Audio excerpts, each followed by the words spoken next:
गांव में करिश्मा नाम की एक छोटी सी बच्ची रहा करती थी। करिश्मा के माँ बाप का बचपन में ही देहांत हो चुका था और करिश्मा गांव के मंदिर के पास रहा करती थी। गांव के कुछ लोग उसे 2 वक्त का खाना दे दिया करते थे और मंदिर के पुजारी जी ने उसके मंदिर में रहने और सोने की व्यवस्था कर दी थी। अरे करिश्मा बेटा, आज सुबह से इतनी उदास क्यों बैठी हो? क्या बात है बेटा? कोई बात नहीं काका, रक्षाबंधन का त्योहार आ रहा है। सब लोग अपने भाई को राखी बांधेंगे, लेकिन मैं तो दुनिया में बिल्कुल अकेली हूँ। अरे बेटा, चिंता क्यों करती हो? जिसका कोई नहीं होता उसका भगवान होता है। ऊपर वाला है ना, वो तुम्हारी मदद जरूर करेगा। लेकिन भगवान असल में थोड़ी ना होते काका, भला वो मेरी मदद कैसे करेंगे? अरे बिटिया, ऐसे नहीं कहते। भगवान तो सब जगह होते हैं और देखना, वो तुम्हारी मदद भी जरूर करेंगे। पुजारी जी के जाने के बाद करिश्मा उदास होकर मंदिर की सीढ़ियों पर बैठ गई। उसे कुछ भी समझ में नहीं आ रहा था। तभी कुछ देर बाद मंदिर में एक साधु आते हैं। क्या बात है बेटा, तुम ऐसे चुपचाप क्यों बैठी हो? क्योंकि मैं बहुत उदास हूँ। इस दुनिया में मेरा कोई नहीं, मैं बिल्कुल अकेली हूँ। अरे, तुम्हें उदास होने की कोई जरूरत नहीं है। ये देखो, मेरे पास एक बहुत सुंदर फूल है। तुम इसमें धागा पिरोकर भगवान के हाथ पर राखी की तरह बांध देना। लेकिन उससे क्या होगा बाबा? उससे कुछ होगा नहीं बेटा, बस तुम्हारा अकेलापन दूर हो जाएगा और तुम्हारे जीवन में खुशियाँ लौट आएंगी। क्या सच में ऐसा हो सकता है? हाँ, रक्षाबंधन वाले दिन सुबह नहा धोकर मंदिर की जो मूर्ति है उस पर फूल की राखी बनाकर बांध देना। इतना कहकर साधु वहाँ से चले गए। अब तो करिश्मा बस हर दिन रक्षाबंधन के दिन का इंतजार करने लगी। 2-3 दिन इसी तरह बीत गए और रक्षाबंधन आ गया। करिश्मा सुबह सुबह नहाकर उस फूल में धागा पिरोकर भगवान के मंदिर पहुंची और उसने वो राखी भगवान की मूर्ति को बांधी। ठीक उसी वक्त वहाँ पर करिश्मा से कुछ साल बड़ा एक लड़का आया और उसने अपना नाम किशन बताया। अरे करिश्मा, तुम्हारी राखी तो बहुत सुंदर है। क्या ऐसी राखी तुम मेरी कलाई पर भी बांध सकती हो? वो क्या है ना, मेरी कोई बहन नहीं है। लेकिन ये राखी में जो फूल लगा हुआ है वो मुझे किसी साधु बाबा ने दिया था और मेरे पास दूसरा कोई फूल नहीं है। लेकिन मुझे तो तुम्हारे हाथ की बनी हुई राखी ही चाहिए, कहीं से भी लेकर आओ। अब मैं क्या करूं? भगवान ने बड़ी मुश्किल से मेरे जीवन में किसी को भेजा है। अगर मैंने किशन को राखी नहीं बांधी तो वो नाराज होकर चला जाएगा। सोचते सोचते करिश्मा मंदिर के बगीचे में पहुंची और वहाँ से उसने फूलों की मदद से एक सुंदर सी राखी बनाई और मंदिर में पहुंची। ये देखो किशन, मैंने तुम्हारे लिए बहुत सुंदर राखी बनाई है। नहीं, मुझे वही राखी चाहिए जो तुमने भगवान को बांधी है। लेकिन ये कैसे हो सकता है? वो राखी तो मैं भगवान की मूर्ति को बांध चुकी हूँ। तो कोई बात नहीं, वहाँ से वो राखी उतार कर तुम मुझे बांध लो और ये जो नई राखी तुमने बनाई है वो ले जाकर भगवान को बांध दो। किशन के बार बार जिद करने पर करिश्मा ने ऐसा ही किया। जैसे ही करिश्मा ने किशन की कलाई पर राखी बांधी, देखो, अब तुम्हें मुझसे कोई गिफ्ट लेना होगा। जब भी कोई बहन अपने भाई की कलाई पर राखी बांधती है तो बदले में उसे कोई ना कोई तोहफा लेना ही पड़ता है। लेकिन मुझे तो कुछ नहीं चाहिए। लेकिन अब तुम्हारा भाई आ गया है ना, अब से तुम्हें किसी के आगे हाथ फैलाने की जरूरत नहीं है। चलो, मैं तुम्हारे नए घर में लेकर चलता हूँ। करिश्मा किशन के पीछे पीछे चल दी। कुछ ही दूरी पर एक बहुत सुंदर सा छोटा सा घर बना हुआ था। देखो करिश्मा, आज से ये तुम्हारा घर है। ये समझ लो कि तुम्हारे भाई ने तुम्हें रक्षाबंधन का तोहफा दिया है। ये घर तो बहुत सुंदर है, मैं यहाँ पर रह सकती हूँ? हाँ हाँ, बिल्कुल रह सकती हो। इतना कहकर किशन वहाँ से चला जाता है और करिश्मा अपने घर में रहने लगती है। उस घर में खाने पीने की सारी चीजें थी। करिश्मा बहुत खुश थी और गांव के लोग भी खुश थे। करिश्मा को रहने के लिए एक जगह जो मिल गई। कुछ दिनों के बाद किशन करिश्मा के घर आता है। देखो करिश्मा, ये तो जादू हो गया। तुम्हारी बनाई हुई राखी तो सोने के कंगन में बदल गई। लेकिन ऐसा कैसे हो सकता है? मैंने जो राखी बांधी थी वो तो एक साधारण सा फूल था। नहीं करिश्मा, वो कोई साधारण फूल नहीं था। अगर ऐसा होता तो वो सोने का कंगन नहीं बन जाता। लगता है ये साधु बाबा का ही जादू है। उन्होंने ही मुझे वो जादुई राखी दी थी। लेकिन मैं सोने के कंगन का क्या करूँगा? तुम इसे अपने पास रख लो, ये मेरे किसी काम का नहीं। किशन वो सोने का कंगन करिश्मा को देकर वापस चला जाता है। करिश्मा सोच में पड़ जाती है कि आखिर वो सोने के कंगन का क्या करे। तभी उसके दिमाग में एक तरकीब सूझती है। करिश्मा सोने की कंगन को बेचकर पैसे ले आती है और उन पैसों से उसने राखी बनाने का सामान खरीद लिया। इस तरह उसने अपनी एक राखी की दुकान खोली। अरे वाह करिश्मा, तुम्हारी राखी तो बहुत सुंदर है। सारी राखियां मैं खुद अपने हाथ से बनाती हूँ और ये ज्यादा महंगी भी नहीं है। हाँ, ये बात तो बिल्कुल सच है। तुम्हारी राखी बहुत सस्ती और सुंदर है। सही कह रहे हो भाई। करिश्मा की बनाई हुई राखियां इतनी खूबसूरत होती है कि हम जिसे भी देते हैं वो खुश हो जाते हैं। अब दूर दूर से लोग करिश्मा की बनाई हुई राखियां खरीदने आने लगे और करिश्मा की राखियों की दुकान बहुत अच्छी चल पड़ी। एक दिन फिर से किशन लौट कर आता है। करिश्मा, मैं तुम्हें एक बात बताना चाहता था। हाँ बताओ ना भैया, क्या बात है? देखो करिश्मा, मैं उन साधु बाबा का ही एक शिष्य हूँ और उन्होंने ही मुझे तुम्हारे पास भेजा था। वो तुम्हारे बारे में जानना चाहते थे कि तुम कितनी ईमानदार हो, इसीलिए वो सोने का कंगन मैंने तुम्हें दिया था और तुमने उस सोने के कंगन का उपयोग एक अच्छे काम में किया है। इसलिए साधु बाबा और मैं, हम दोनों ही तुमसे बहुत खुश हैं और हम दोनों का आशीर्वाद तुम्हारे साथ है। अब आने वाले जीवन में तुम्हें किसी भी प्रकार की परेशानी का सामना नहीं करना पड़ेगा। किशन भैया, तुम्हारे जैसा भाई और साधु बाबा जैसे गुरु पाकर मेरा तो जीवन ही सफल हो गया। मेरी मदद करने के लिए बहुत बहुत धन्यवाद। आपकी दी हुई जादुई राखी ने सच में मेरा जीवन बदल दिया।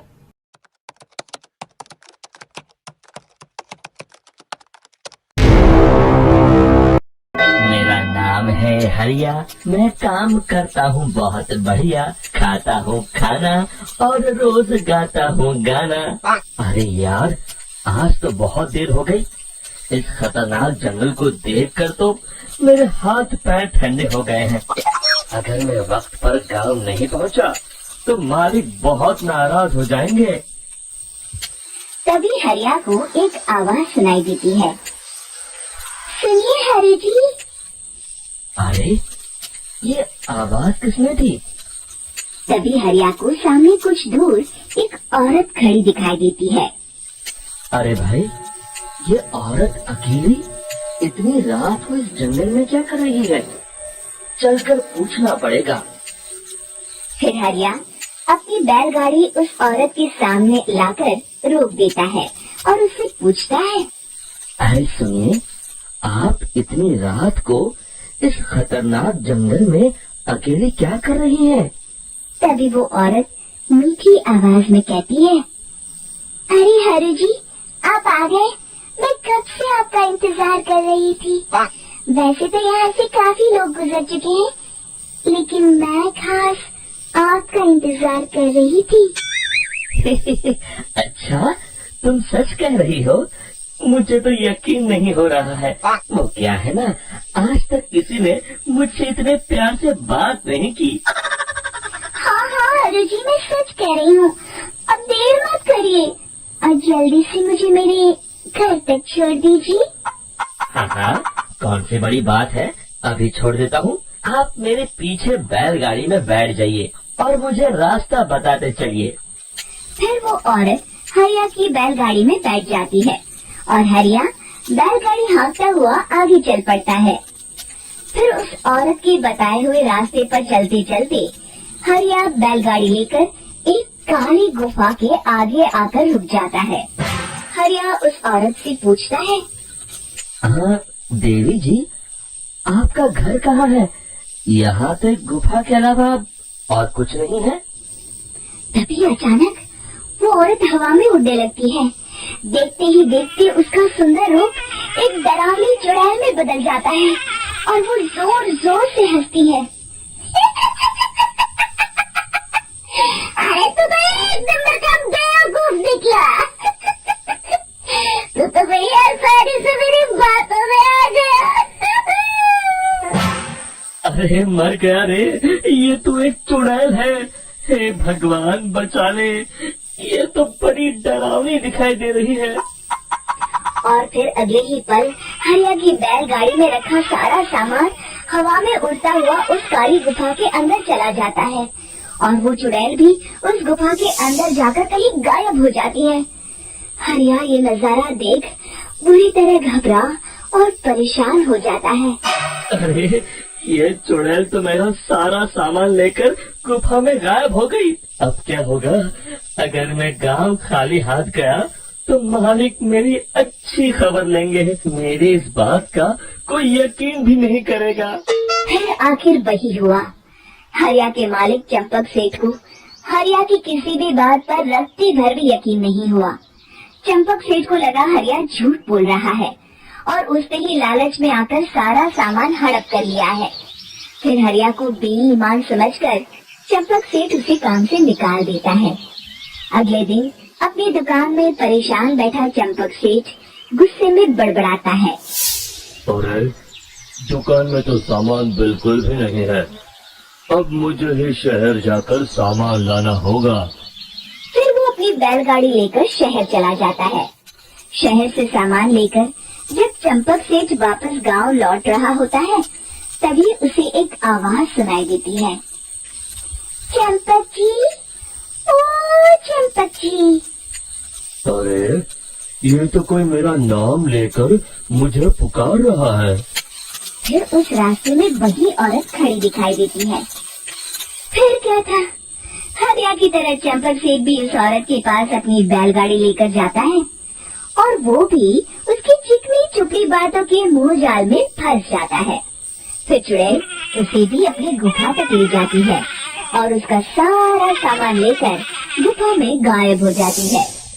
बेचारा चंपक सेठ लाचार होकर खाली हाथ गांव लौट आता है।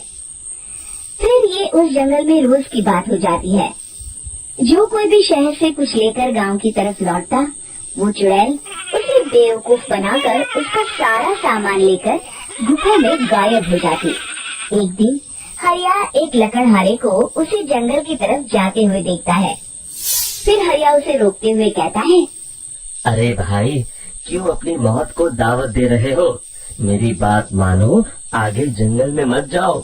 वहाँ एक बड़ी भयानक चुड़ैल रहती है।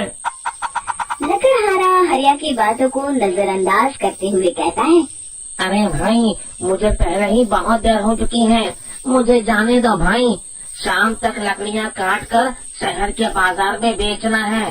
तुम अपनी ये कहानी किसी फुर्सत में बैठे इंसान को सुनाओ, अब मैं तो चला। इतना कहकर लकड़हारा वहाँ से आगे जंगल की तरफ चला जाता है। फिर अगले दिन गांव के मुखिया के घर के बाहर बहुत सारे लोग जमा हो जाते हैं। तभी हाथ में कुल्हाड़ी लिए खड़ा लकड़हारा कहता है, अरे मुखिया जी, अब आप ही हमें बचाइए उस जंगल वाली चुड़ैल से। हमारा सारा काम तो शहर से ही होता है। अरे मुखिया जी, उस चुड़ैल की वजह से तो मैं पूरी तरह बर्बाद हो गया हूँ। हम सबको मिलकर उस चुड़ैल का कोई इलाज करना पड़ेगा। तभी भीड़ में खड़ा बीरा कहता है, आप लोग चिंता मत करिए, कल से वो चुड़ैल किसी को नहीं लूट पाएगी। मेरे पास एक बहुत अच्छी तरकीब है। तभी चंपक सेठ उसका मजाक उड़ाते हुए कहता है, अरे तेरा नाम बीरा है तो क्या हुआ? तूने अभी उस चुड़ैल को देखा नहीं है? जाकर अपना काम कर, बड़ा आया। तब मुखिया जी कहते हैं, नहीं नहीं चंपक सेठ, मुझे लगता है हमें इस लड़के को एक मौका देना चाहिए। फिर सभी गांव वाले मुखिया जी की बातों से सहमत हो जाते हैं और वीरा शाम को एक बैलगाड़ी में कुछ सामान लाद कर उस जंगल की ओर चल देता है। वीरा, ओ वीरा, कहाँ जा रहा है? तभी वीरा मुड़ के देखता है, वही चुड़ैल एक औरत के रूप में खड़ी है। अरे बहन जी, मैं आपको ही ढूंढ रहा था। देखिए मैं आपके लिए क्या लाया हूँ। अरे वाह, तू खुद मेरे लिए इतना सामान लाया है। तू ही अकेला गाँव में समझदार है। जरा देखो, मैं भी खोल के बड़ी भूख लगी है। जैसे ही चुड़ैल उस सामान पर से कपड़ा हटाती है, एक भगवान शिव की तेज रोशनी उसके अंदर मूर्ति से निकलती है और चुड़ैल अपने असली रूप में आकर जलने लगती है। अरे मैं जल रही हूँ, बचाओ! बचाओ! ओम नमः शिवाय! बचाओ! देखते ही देखते वो चुड़ैल राख के साथ उड़ जाती है और सभी गांव वाले भी वहां जाते हैं। शिक्षा बुराई पे सदा अच्छाई की ही जीत होती है।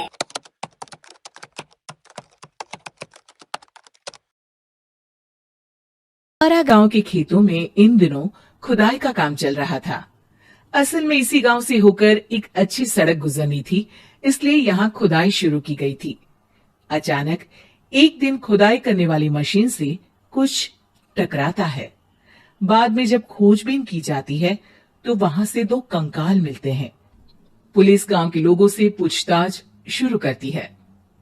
आप लोगों को क्या लगता है ये किसके कंकाल हो सकते हैं? अरे साहब, हमें क्या पता ये किसके कंकाल हैं? आप ही लोग पता लगाइए, हम लोग तो बहुत ज्यादा डरे हुए हैं। हाँ हाँ, हमारी फोरेंसिक टीम अभी आ रही है। ये बताओ कि इस गांव के रहने वाला कोई जोड़ा गायब तो नहीं ना? क्योंकि शुरुआती जांच में तो ये बात सामने आ रही है कि एक कंकाल किसी पुरुष का है तो एक किसी महिला का। साहब, हमें तो बहुत डर लग रहा है। ऐसे कंकाल मिलने का मतलब गांव के आसपास ही किसी की हत्या हुई है या फिर किसी को जलाकर मार डाला गया है। हाँ साहब, हम अपने परिवार को लेकर बहुत ही ज्यादा परेशान हैं। देखिए, आप लोगों की परेशानी हम समझ सकते हैं, लेकिन आप लोगों को पुलिस का सहयोग करना होगा, क्योंकि आपके सहयोग के बगैर हम ये पता नहीं लगा सकते हैं कि आखिर ये किसके कंकाल है और इनकी हत्या किसने की। ठीक है साहब, गांव के लोग आपका पूरा सहयोग करेंगे। हाँ साहब, पूरा सहयोग करेंगे। तो फिर ठीक है, हम अपनी जांच शुरू कर देते हैं। कुछ दिन बाद जांच रिपोर्ट आ जाती है। पता चलता है कि ये कंकाल करीब 20 साल पुराने हैं, यानी 20 साल पहले किसी जोड़े की हत्या कर शव को यहाँ पर दबा दिया गया था। इंस्पेक्टर राघव, ये बताओ कि 20 साल पहले की मर्डर मिस्ट्री क्या अब सुलझ सकती है? हाँ हाँ सर, क्यों नहीं, लेकिन अब सबूत और गवाह काफी मिट गए होंगे। मुश्किल तो होगी, लेकिन शायद किसी परिवार को इंसाफ मिल सके। इंस्पेक्टर राघव, आप बिल्कुल सही कह रहे हैं। किसी परिवार को तो इंसाफ मिलेगा ही और किसी को उसके किए की सजा भी मिलेगी। जी सर, मैंने तो जांच शुरू भी कर दी है। 20 साल पहले इस गांव के 2 जोड़े अचानक कहीं गायब हो गए थे। मैंने दोनों ही परिवारों के बाकी के सदस्यों से बातचीत शुरू की तो उन्होंने बताया कि उनके बच्चे शहर गए थे, लेकिन आज तक वापस नहीं लौटे हैं। लेकिन ये दोनों शव किस परिवार के सदस्यों के हैं, ये कैसे पता चल सकेगा? सर, मैंने डीएनए टेस्ट करवा लिया है। आज शाम तक इसकी रिपोर्ट भी आ जाएगी। अच्छा, ठीक है। उसी शाम को सर, डीएनए रिपोर्ट के मुताबिक ये दोनों ही लाशें चौरा गांव के रहने वाले प्रधान सुल्तान सिंह के बेटे और बहू की है। लेकिन इनकी हत्याएं किसने की है, ये कैसे पता लगेगा? इसी का तो पता लगाने की कोशिश में जुटा हूँ सर। आज सुल्तान सिंह से मिलने भी जा रहा हूँ। मेरा बेटा और बहू तो मेरे लिए सिर्फ यादों में ही रह गए थे। हमें उनकी लाशें तक नहीं मिल सकी थी। आज 20 साल बाद उनके कंकाल मिले हैं। मैं अब किसके लिए जीऊं?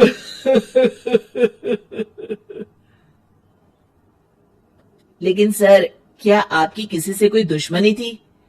अपने बेटे बहू की हत्या के लिए आप किसे जिम्मेदार मान रहे हैं? अब मैं किसका नाम बोलूं? मेरी तो किसी से दुश्मनी नहीं थी, बस मेरे बेटे बहू को कोई वापस ला पाता।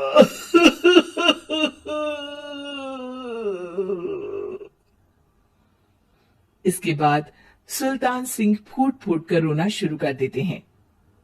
सर, अब आप इनका अंतिम संस्कार करवा सकते हैं। कम से कम इनका शरीर ना सही, इनका कंकाल तो आपको मिला है। लेकिन हाँ, अगर आपको कुछ भी याद आए तो जरूर बताइएगा। मेरी तो बेटा अब उम्र हो गई है, लेकिन मेरे बेटे और बहू के हत्यारों का जरूर पता लगाइएगा, क्योंकि जब तक हत्यारे पकड़े नहीं जाएंगे मेरा मन नहीं मानेगा। सर, हमारी पूरी कोशिश रहेगी हत्यारे को पकड़ने की। लेकिन एक बात बताइए, उस वक्त आपको किस पर शक गया था? उस वक्त मेरे एक ड्राइवर को पकड़ा गया था, लेकिन सबूतों के अभाव में उसे छोड़ दिया गया था। अच्छा, और ड्राइवर पर कैसे शक हुआ था? क्योंकि उस दिन ड्राइवर छुट्टी पर था।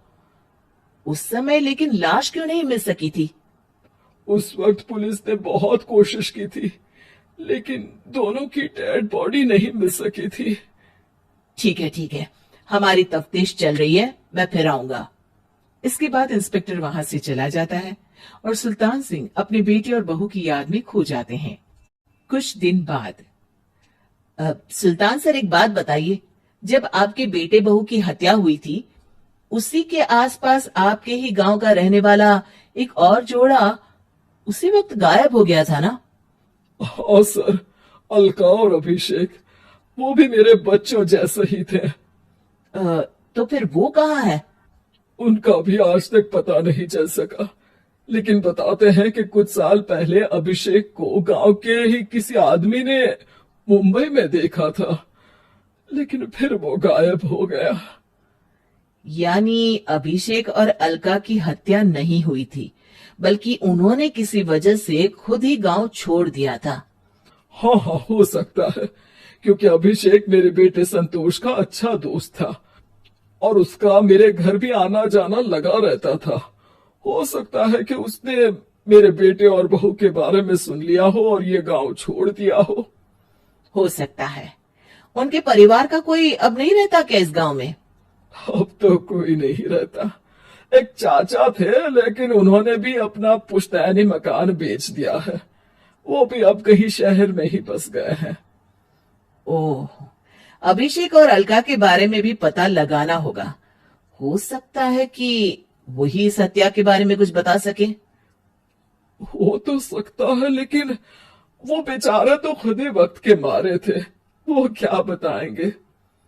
फिर भी सर, जब केस दोबारा खुला है तो जांच तो करनी ही पड़ेगी, और इस बार तो लाशें भी बरामद हुई है।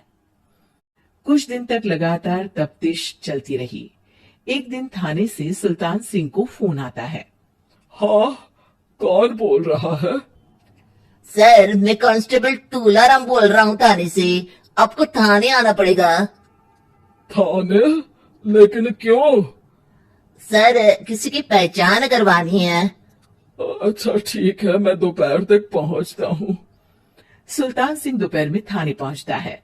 कई पुलिस के अधिकारी वहां मौजूद रहते हैं। सर, आपके बेटे की हत्या का रहस्य आज शायद सुलझ जाए। अच्छा इंस्पेक्टर राघव, पर वो कैसे? सर, उस आदमी को देखिए, क्या वही अभिषेक है? सुल्तान सिंह की आंखों में हैरानी से आंसू आ जाते हैं। हाँ सर, यही अभिषेक है। ये आपको कहाँ से मिला? सिर्फ अभिषेक ही नहीं, बल्कि इसकी पत्नी अलका भी इसके साथ है। मैडम, जरा अभिषेक की पत्नी को लाइए। जैसे ही अलका को पेश किया जाता है, सुल्तान सिंह जमीन पर गिर जाते हैं। सुल्तान सर, क्या हुआ आपको? आप अलका को देखकर गिर क्यों गए? सुल्तान सिंह सर पकड़कर बैठ जाते हैं। ये अलका नहीं, बल्कि ये तो मेरी बहू रितु है। पूरा थाना एक दूसरे का मुंह देखने लगता है। क्या? इसके बाद हर किसी को दो कंकाल और हत्या का रहस्य समझ में आ गया। अभिषेक और रितु ने मिलकर संतोष और अलका की हत्या की थी और लाश को जमीन के नीचे दबा दिया था। आज 20 साल बाद इस हत्या का रहस्य खुल सका था कि अवैध प्रेम संबंध में दो मासूमों की जान गई।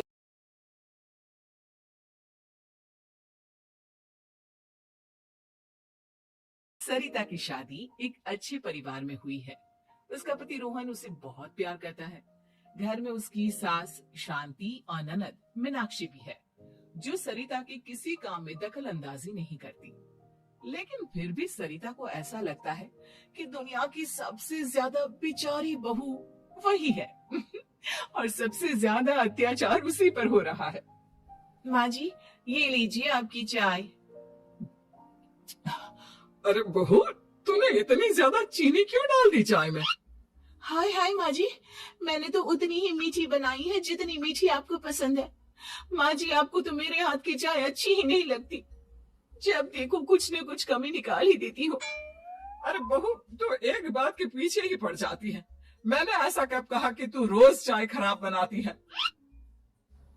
सरिता अपने कमरे में चली जाती है और फोन उठाकर अपनी माँ से बात करती है। हेलो माँ, कैसी हो आप? क्या कर रही हो? मैं तो ठीक हूँ, पर तू बता तेरा मूड कैसा है?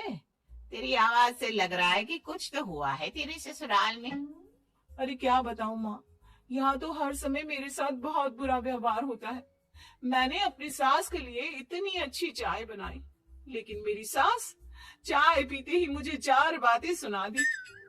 बेटी, तू इतनी छोटी छोटी बातों पर ध्यान ही क्यों देती हो? तुम्हारी सास ने कुछ बोल भी दिया तो क्या हो गया? वो बड़ी है ना तुझसे। माँ ने इतना समझाया, लेकिन इस बात का सरिता पर कोई असर नहीं हुआ। अपनी बेचारी बहू की छवि वो बदलना ही नहीं चाहती। अगली सुबह सब नाश्ते की टेबल पर बैठकर नाश्ता कर रहे थे, तभी सरिता ने अपने पति से कहा, सुनिए जी, मुझे ना आज बाजार से कुछ सामान लेकर आना है। आज आप ऑफिस से आने के बाद मुझे लेकर चलना ना। भाभी, मुझे भी कुछ किताबें खरीदनी है। आप दोनों जा ही रहे हो तो मेरी किताबें भी ले आना। लो, अभी तो बात ही की है बाजार जाने की तो एक फरमाइश आ गई। माँ जी, आप भी बता दो कुछ, और हाँ, मोहल्ले वालों से भी बोल दो अगर वो कुछ मंगवाना चाहते हो तो। बेचारी मीनाक्षी अपना सा मुंह लेकर रह गई। ये सब देखकर रोहन से चुप नहीं रह गया और वो गुस्से में बोला, सरिता, क्या हो गया है तुम्हें? मीनाक्षी ने तो सिर्फ किताबों के लिए बोला है। तुम्हें मीनाक्षी से इस तरह से बात नहीं करनी चाहिए। माफी मांगो उससे अभी। क्या? मैं माफी मांगू? दिन भर आपके घर के काम करूं मैं, आपकी और आपके घर वालों की बातें सुनूं मैं, और अब माफी भी मैं मांगू? ऐसा कभी नहीं हो सकता। ये बोलकर सरिता वहां से चली जाती है। एक दिन उनकी पड़ोसन घर आती है। अरे सरिता, क्या कर रही है?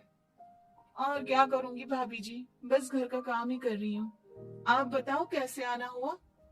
अरे मैं तो तुम्हारा हालचाल पूछने आई थी, लेकिन तुम तो बिजी लग रही हो। कोई बात नहीं, मैं बाद में आ जाऊंगी। और क्या करूं भाभी जी, जब से शादी होकर आई हूँ ना, बस काम ही कर रही हूँ, और इस घर में ना कोई मेरी कदर नहीं करता। पति है जो बस घर से ऑफिस, ऑफिस से घर। ननद को तो कॉलेज से फुर्सत नहीं। बची सास तो उनका सारा समय मेरी गलतियां निकालने में लग जाता है। अरे ये क्या कह रही हो सरिता? तुम्हारी सास तो पूरे मोहल्ले में तुम्हारी तारीफ करती फिरती है कि तुम बहुत अच्छी हो, पूरा घर तुम्ही ने संभाल रखा है। हाँ तो क्या हुआ, इसमें गलत क्या कहती है? सच्ची तो कहती है। मेरी मर्जी के बिना इस घर का पत्ता भी नहीं हिलता। शाम को जब रोहन घर आया तो उसने सबसे कहा, कल हम सबको मौसी जी के घर जाना है, उनकी बेटी की शादी है। सब अपनी अपनी पैकिंग कर लो, सुबह होते ही निकल जाएंगे। और सरिता, तुम कान खोलकर सुन लो, वहां जाकर किसी की बुराई भलाई शुरू मत कर देना, नहीं तो मुझसे बुरा कोई नहीं होगा।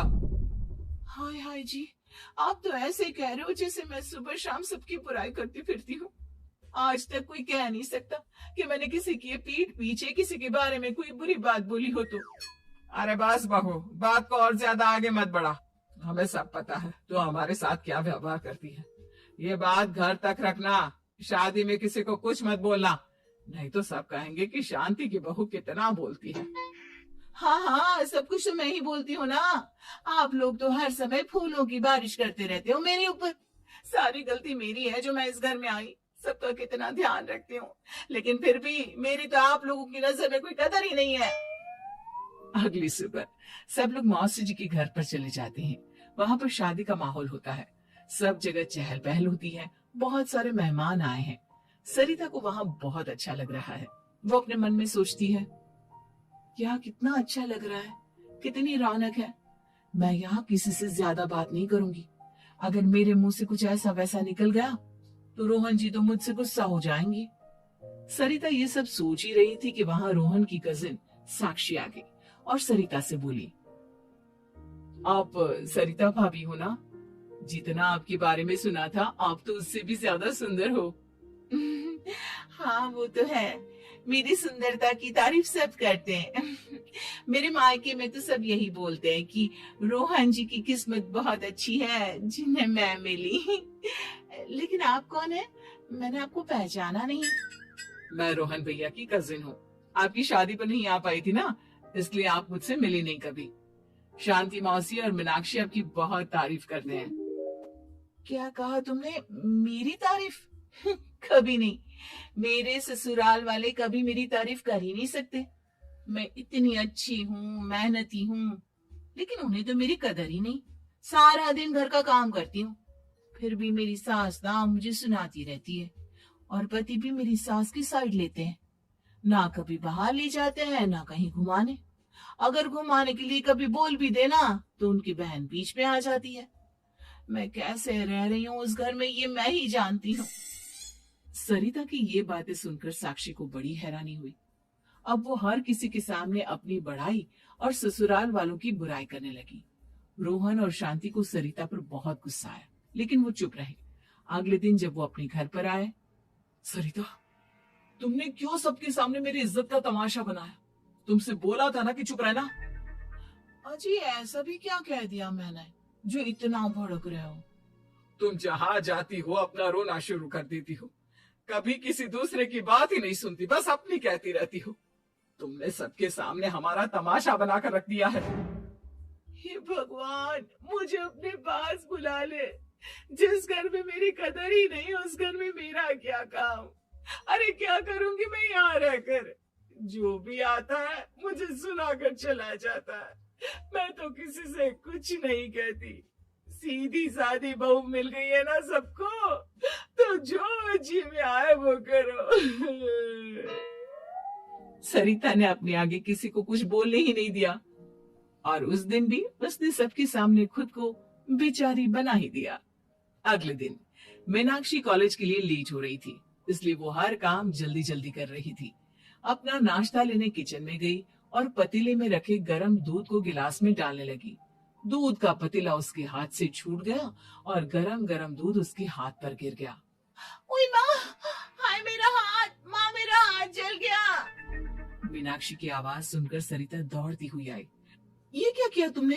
तुम्हें नाश्ता चाहिए था तो मुझसे बोल देती, मैं क्या मना करती थी? अब पता नहीं कितने दिन की मुसीबत पाल ली तुमने। सरिता मीनाक्षी को उसके कमरे में ले गई और उसका बहुत ख्याल रखा। उसका इस तरह से ख्याल रखना शांति और रोहन को थोड़ा अजीब लगा। माँ, सरिता के दिमाग का भी कुछ पता नहीं। कल शादी में सबको इतना कुछ बोल कर आई है हमारे बारे में, और अब मीनाक्षी की कितनी अच्छी देखभाल कर रही है। ये ऐसा क्यों करती है? बेटा, तेरी बीवी की ना आदत हो गई है सबके सामने खुद को बेचारी दिखाने की, और आदत इतनी जल्दी नहीं बदलती। जब ये बोलना शुरू करती है तो रुकने का नाम ही नहीं लेती, इसलिए इसे पता ही नहीं चलता कि ये किसके सामने क्या बोली जा रही है, लेकिन दिल की बहुत अच्छी है। कहानी है रामपुर गांव की, जहां के मर्द महिलाओं को हमेशा नीचा दिखाने की कोशिश में रहते। अरे अभी तक खाना नहीं आया क्या? मुझे एक और शादी करने की जरूरत है। नहीं जी नहीं, ऐसा मत करना, वरना मैं कहाँ जाऊंगी? खाना लेकर मैं अभी आई जी। गांव की पंचायत में भी फैसले हमेशा औरतों के खिलाफ ही रहते। मैं जो फैसला सुनाता हूँ वो भगवान की आज्ञा होती है। इस लड़के ने अपने मन से शादी करके अच्छा नहीं किया। लड़के को घर भेज दो और इसकी शादी इसकी जाति की किसी लड़के से करवा दो, लेकिन ये लड़के, इसे तो गांव के बाहर निकाल दो। नहीं नहीं जमींदार साहब, ये क्या बोल रहे हैं? ऐसा नहीं हो सकता। मेरी बेटी मासूम है, इसे अच्छे बुरे की समझ नहीं है। अरे कहाँ जाएगी ये बेचारी? कहाँ जाएगी? इतनी चिंता है तो पूरे परिवार का गांव निकाला कर देते हैं। बेचारे पूरे बसे बसाए परिवार को गांव छोड़ना पड़ता है। चाहे जो हो, अगर बेटियों को कंट्रोल नहीं कर सकते तो गांव में रहने का कोई मतलब नहीं है। यहाँ औरतों को दब कर रहना होगा। कोई भी अपने हिसाब से कुछ नहीं कर सकता, सब ईश्वर की मर्जी से ही होगा। तभी गांव का एक आदमी दौड़ा दौड़ा आता है। सरपंच साहब, जमींदार साहब, वो कालिया है ना, उसकी बेटी पढ़ने के लिए शहर जा रही है। अच्छा, ये कब हो गया? और कालिया की हिम्मत कैसे हो गई ऐसा करने की? लेकर आओ उसे और उसकी बेटी को। बस फिर क्या था, हाजिर हो जाते हैं कालिया और उसकी बेटी सरपंच के सामने। और कालिया, ये क्या सुनने में आ रहा है? बेटी को इंजीनियर बना रहा है तू? और ये बता, गांव में तो स्कूल नहीं है, फिर कहाँ से इतनी क्लास पास कर गई तेरी बेटी? राधा, जो कि कालिया की बेटी है, उसे लगता है कि सरपंच उसकी तारीफ कर रहे हैं। सरपंच जी, मैंने ऑनलाइन पढ़ाई की है, डिस्टेंस लर्निंग से। सभी में मैंने अच्छे नंबर पाए हैं, जिसे देखते हुए शहर की इंजीनियरिंग कॉलेज में मुझे स्कॉलरशिप मिली है। वाह जी वाह, क्या होती है ये? पहले तो ये बताओ, फिर आगे की बात करते हैं। पूरा गांव राधा की बात सुन रहा था और राधा बोलती जा रही थी। तो ऐसे मैं फ्री में एक अच्छी शिक्षा लेकर गांव में जो कुछ परेशानियां हैं, जैसे बिजली, पानी और इंटरनेट जैसी समस्याओं के लिए काम करूंगी। मैं गांव को शहर से जोड़ने के लिए पुल का निर्माण करवाने का प्रस्ताव रखूंगी। मुझे पूरी उम्मीद है कि जल्द ही हमारा गांव भी तरक्की की राह पर चल पड़ेगा।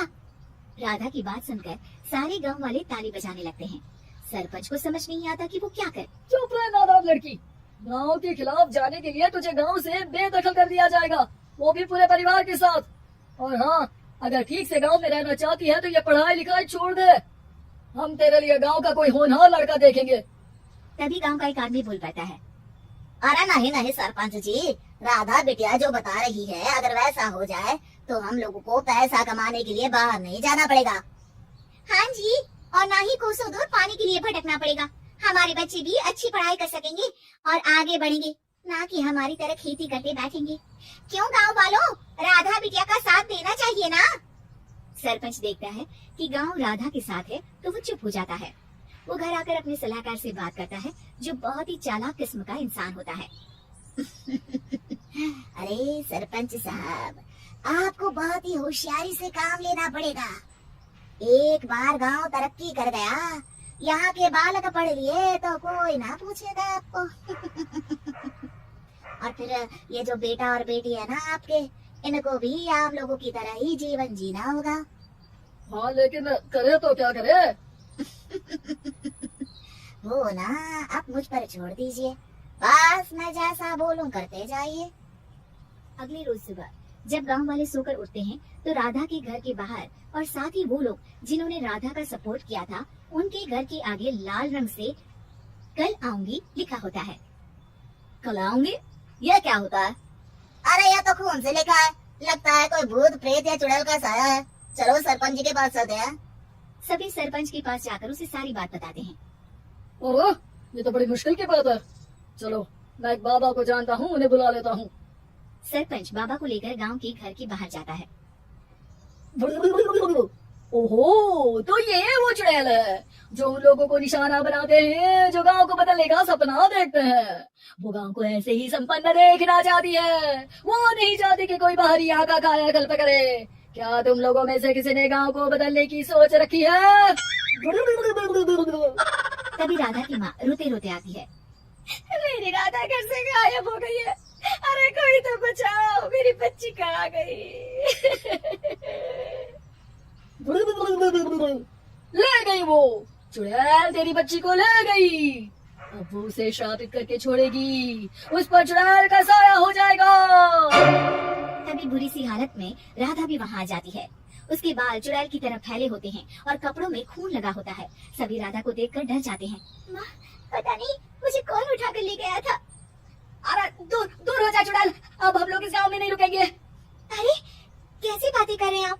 कल तो आप मेरे भरोसे गांव का हुलिया बदलने, अपने बच्चों को पढ़ाने और तरक्की उन्नति की बात कर रहे थे, तो आज क्या हो गया आपको? ये फिर तुम लोगों को बहकाएगी। ये चुड़ैल गांव में आ चुकी है, ऐसे ही ये तुम्हारे घर के बच्चों को भी ले जाएगी। गांव वाले राधा को गांव से बाहर निकाल देते हैं। उसके माँ बाप रोते रहते हैं, लेकिन गांव वाले नहीं मानते। मैं भी अपनी बहन के साथ गांव के बाहर रहूंगा, लेकिन वो पढ़ाई नहीं छोड़ेगी। वहीं सरपंच के घर पर सलाहकार कहता है। देखा, सांप भी मर गया और लाठी भी नहीं टूटी। लेकिन अगले ही दिन सरपंच के घर के बाहर भी वही शब्द लिखे होते हैं। और फिर सरपंच की बीवी कहती है, हमारी बेटी को किसी ने अगवा कर लिया है। तभी राधा का भाई वहाँ आ जाता है। अरे गाँव वालों, मैंने सरपंच जी की बेटी को देखा था, वो चुड़ैल उसे उठाकर ले जा रही थी। अरे क्या मजाक कर रहे हो? नहीं नहीं सरपंच जी, आप नहीं जानते, वो चुड़ैल अब आपकी बेटी में आ जाएगी, जैसे राधा के अंदर आ गई थी। तभी सरपंच की बेटी वैसी ही हालत में वहाँ आती है जैसे राधा आई थी। पापा पता नहीं कैसे मैं गायब हो गई थी। चुड़ैल, इसके अंदर भी चुड़ैल का साया है, मारो इसे। अरे नहीं नहीं, इसे भी राधा के पास गांव के बाहर ही भेज दो। अरे चुप रहो, मेरी बेटी कहीं नहीं जाएगी और चुड़ैल वुड़ैल कुछ नहीं होता है। अरे कैसे बात कर रहे हो सरपंच जी? आप तो बोल रहे थे कि आपका फैसला भगवान का ज्ञान होता है, तो अपने पर बात आई तो अब आप ऐसे बोल रहे हैं। अरे ना ना ना, आपको अपनी बेटी को त्यागना ही होगा। अरे बुलाओ बाबा को। राधा का भाई बाबा को ले आता है, जिसे अब गांव वालों के डर के कारण सच बोलना पड़ता है। मैं कोई बाबा नहीं हूँ, मैं तो मोची था। ये सलाहकार महोदय ने मुझे कहा था एक्टिंग करने को, वो मुझे पैसे देने वाले हैं। अब मुझे माफ कर दो। गलती हो गई, मुझे माफ कर दो। तभी वहाँ राधा आ जाती है। देखा सरपंच जी, जब गांव के बच्चे साक्षर होंगे तो आप जैसे लोगों की चालाकी नहीं चलेगी।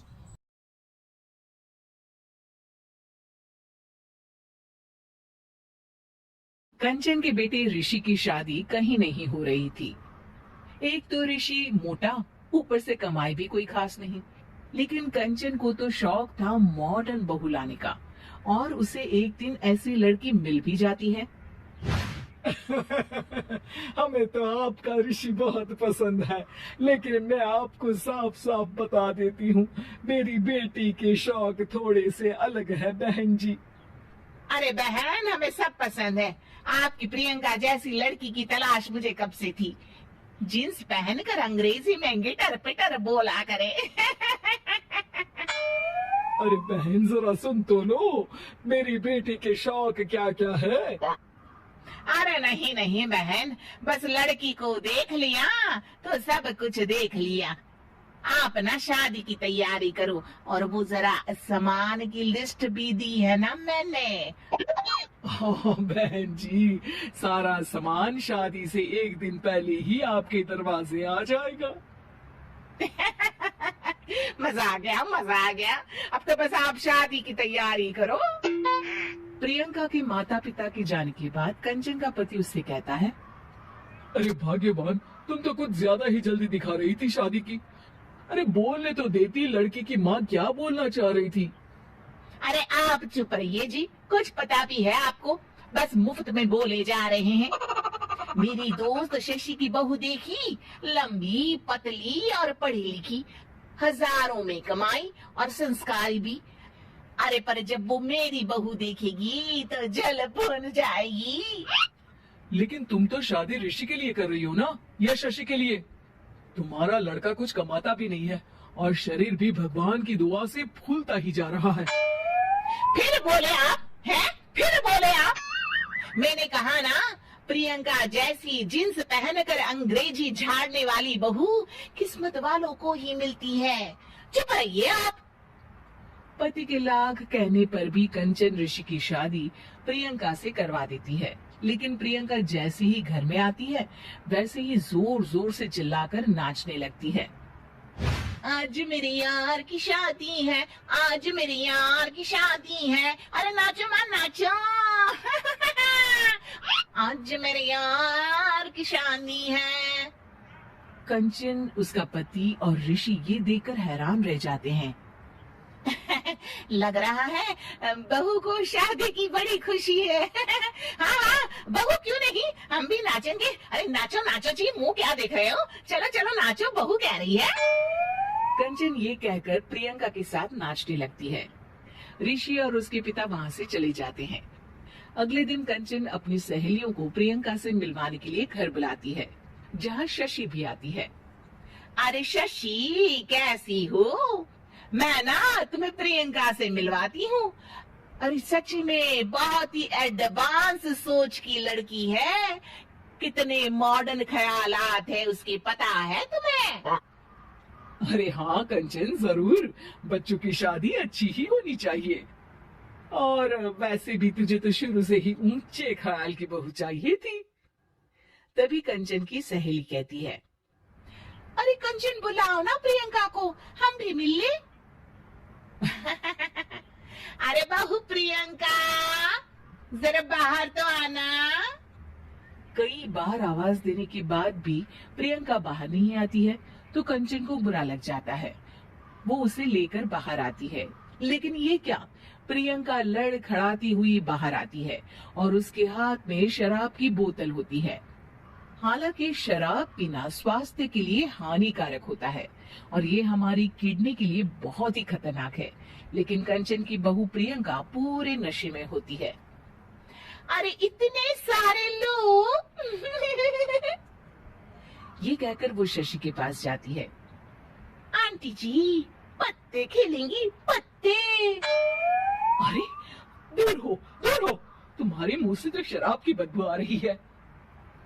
अरे कंचन, माना तुम्हें मॉडर्न बहू चाहिए, लेकिन आधुनिकता का मतलब ये तो नहीं ना।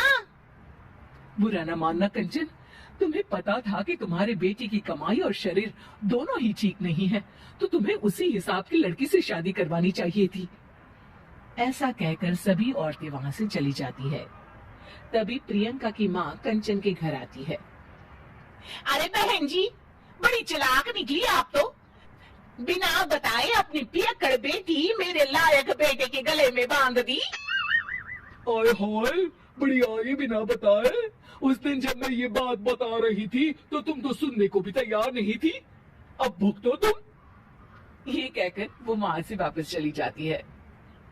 सबके जाने के बाद कंचन अपना सर पकड़ लेती है। हाय रे, आधुनिकता की अंधी दाड़ में मैं अपनी संस्कृति ही भूल बैठी थी। अब तो राम ही बचाए मुझे।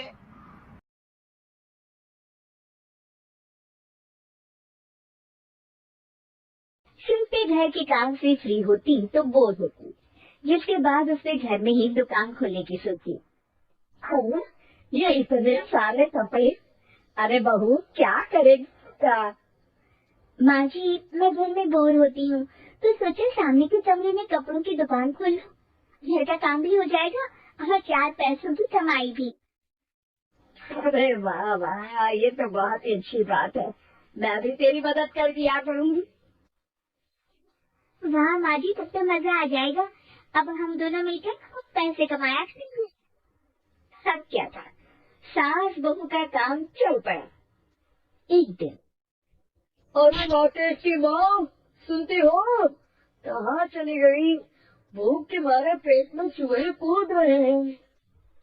अरे नंदिनी, कहाँ हो? भूख लग रही है। पापा माँ, पता नहीं बेटा, भूख लग रही है, आज से किसी ने चाय भी नहीं पूछी। तभी सास बहू घर के अंदर ढेर सारे सामान के साथ आती है और वो भी हंसती हुई। अरे बाबा, ये तो बड़ी अच्छी मार्केट दिखाई थी, बाहर ही सस्ता सामान था। हाँ माँ जी, और ये सामान हम डबल पैसों में बेचेंगे, क्या आ जाएगा? वो बहू, भूख लग रही है, कुछ खाने को दे दे। माँ क्या बात है, आज किसी ने पापा को चाय भी नहीं दी। अरे बेटा, अब 40 साल में तेरे पापा ने क्या चाय बनाना भी नहीं सीखा। अरे बेटा, रहने दे अब इस बहस को। तुम लोगों ने वैसे बनाया क्या हो? बहू परेशान हो जाती है और सास को अकेले में लेकर जाती है। माँ जी, आज तो हम लोगों ने खाना ही नहीं बनाया। अरे बेटा, बाहर की छोले भटूरों से पेट इतना भर गया कि याद ही नहीं रहा कि घर में ये लोग भी हैं खाना खाने के लिए। अब क्या किया जाए? तभी घर में एक महिला आती है। जी, वो सुना है आप लोगों के यहाँ साड़ी बिकती है, जरा दिखाएंगे क्या? हाँ हाँ, क्यों नहीं। माँ जी, आप इन्हें साड़ी दिखाइए, मैं तब तक पिताजी और इनके लिए खाने का इंतजाम करती हूँ। सास उस औरत को लेकर सामने वाले कमरे में चली जाती है जहाँ उन लोगों ने दुकान खोली थी। वही बहू भी किचन में चली जाती है। अब इतनी जल्दी क्या बनाऊं? पापा जी तो खाने के लिए भी बैठ गए हैं। अब आइए, मैं खाना बाहर से ही ऑर्डर कर देती हूँ। थोड़ी देर में खाना आ जाता है और बहू टेबल पर खाना लगा देती है। सिर्फ भगवान, कितने कड़े दाल बनाई है बेटा। नहीं नहीं पिताजी, वो क्या बात है नंदी, रोटी तो चबाई ही नहीं जा रही है, लग रहा है रफे खा रहा हूँ।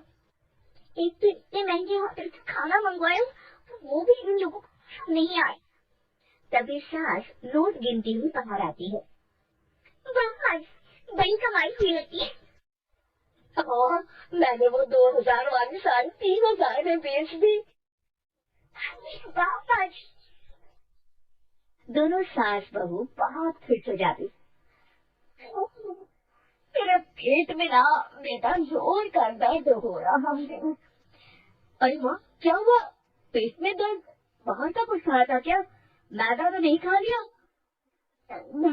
तो मैंने छोले भटूरे खाए थे। माँ क्यों खाए? आपको तो पता है कि आपको मैदा सूट नहीं करता। माँ को डॉक्टर के पास ले जाती है। तभी अंदर से पापा की आवाज आती है। भगवान, मेरा तो पेट खराब हो गया। सब पिताजी के पास जाते हैं। पिताजी, आपको क्या हुआ? खाना बासी था शायद। अरे पिताजी, नंदिनी जानती है कि बासी खाने से आपकी तबीयत खराब हो जाती है, तो वो ऐसा क्यों देगी, है ना नंदिनी? वो खाना मैंने बाहर से ऑर्डर किया था। मैं और माँ दुकान का सामान लेने गए थे, इसलिए खाना नहीं बना पाए। क्या नंदिनी, दुकान के चक्कर में तुमने तो घर का हाल बिगाड़ रखा है। चलो अब माँ और पापा को लेकर अस्पताल चलते हैं। अस्पताल में जाने पर डॉक्टर कहते हैं, इन दोनों को तो एक दिन के लिए एडमिट करना पड़ेगा। क्या? पेट खराब है ना? हाँ, घर ले जाइए ना, अगर लग रहा है कि कोई बड़ी बात नहीं है और हम सिर्फ पैसा कमाने के लिए इन लोगों को एडमिट कर रहे हैं। नर्स, जरा इन लोगों को बिल तो दे देना। चलिए, मैं आप लोगों को कुछ समझा देती हूँ। जब बहू के हाथ में बिल आता है,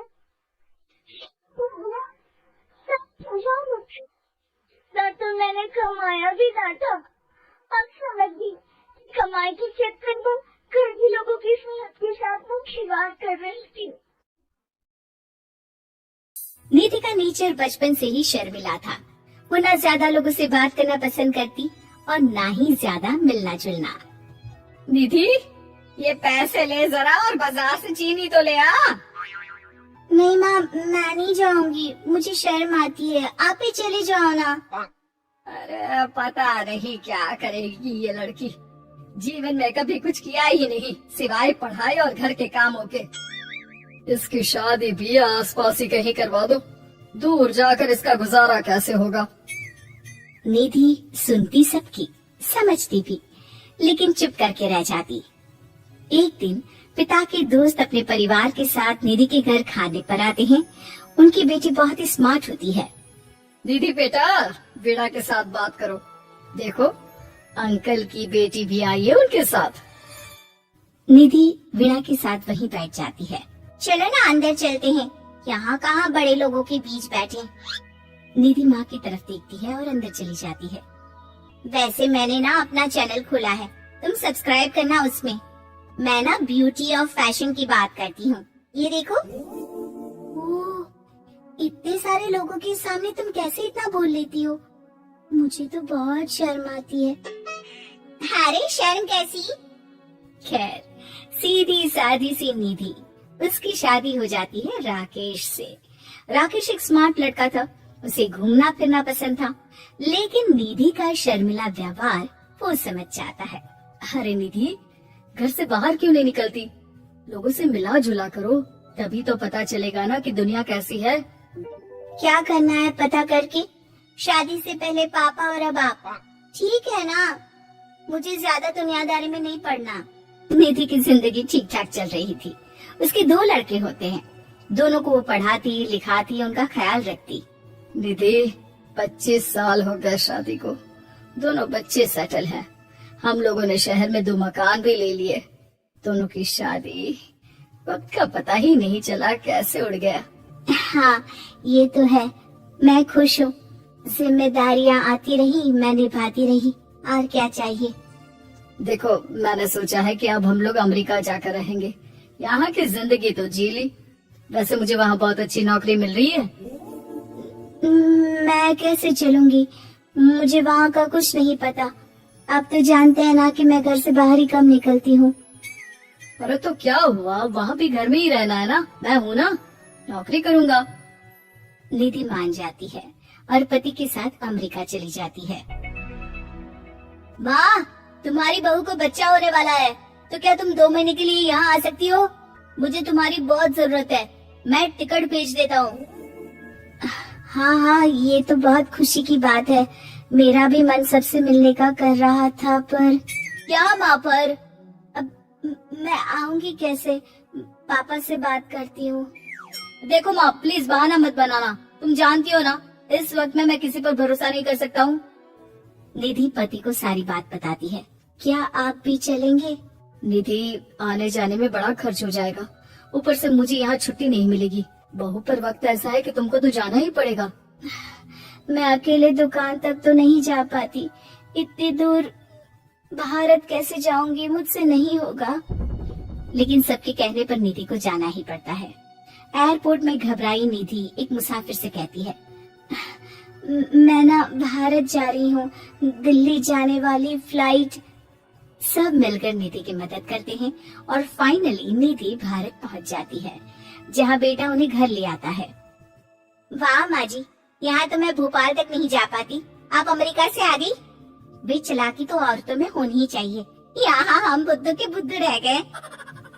निधि इतनी दूर और लंबा सफर करके थक जाती है, वो चुपचाप बैठ जाती है। बैठना नहीं है माँ जी, बच्चा पकड़ना है, ये लीजिए। और हाँ, घर का काम तो मैं करूँगी नहीं, जानती है ना शरीर कच्चा सा है, तो मुन्नी को सुलाकर कुछ बना लीजिएगा। निधि को बहू का व्यवहार बहुत बुरा लगता है। जैसी भी थी, पिता और पति की हमेशा लाडली रही थी निधि। निधि बेटे की तरफ देखती है। माँ, वो काम वाली कोई मिल नहीं रही है ना, मैं देखने की कोशिश तो कर रहा हूँ, जैसे ही मिल जाएगी वो संभालेगी सारा काम। अरे कैसी बात कर रहे हो? जब पहले मैंने कहा था कि अमेरिका से इनकी टिकट में जो पैसा खर्च कर रहे हो उतने में नौकरानी रख लो, तो नहीं, मेरी बात पर विश्वास नहीं था कि ना कोई मेरे बच्चे को अच्छे से नहीं संभालेगा। अब इनका भी खर्चा और नौकरानी का भी खर्चा। अरे ना जी ना, मैं नहीं संभाल सकती। निधि जैसे तैसे 2 महीने रहकर वापस अमेरिका चली जाती है, लेकिन वहाँ जाते ही जैसे राकेश उसे देखता है, उसके गले लग जाता है। ये क्या हालत बना रखी है निधि, कैसी लग रही हो? खाना नहीं खाती थी क्या? क्या हो गया? निधि पति से कुछ नहीं कहती, बस रोती ही चली जाती है। मैं नहीं जाऊंगी कभी भी भारत, आप मुझे हमेशा यही रखना अपने पास। राकेश बेटे को फोन करता है। तुम्हारी माँ की जो दुर्दशा करके तुमने भेजा है ना, मुझे पता होता तो मैं अपनी बीवी को कभी तुम्हारे पास नहीं भेजता। पापा, आप तो रीना का नेचर जानते हैं ना, वो माँ पर हावी रहती थी, अब मैं तो ऑफिस चला जाता था। वो माँ पर जुल्म करती है और माँ भी इतनी सीधी है कि चुपचाप सहती रही। मुझे माफ कर दीजिए पिताजी। खैर, राकेश कहता भी क्या, प्यार दुलार के साथ अपनी निधि को संभालने में लग जाता है।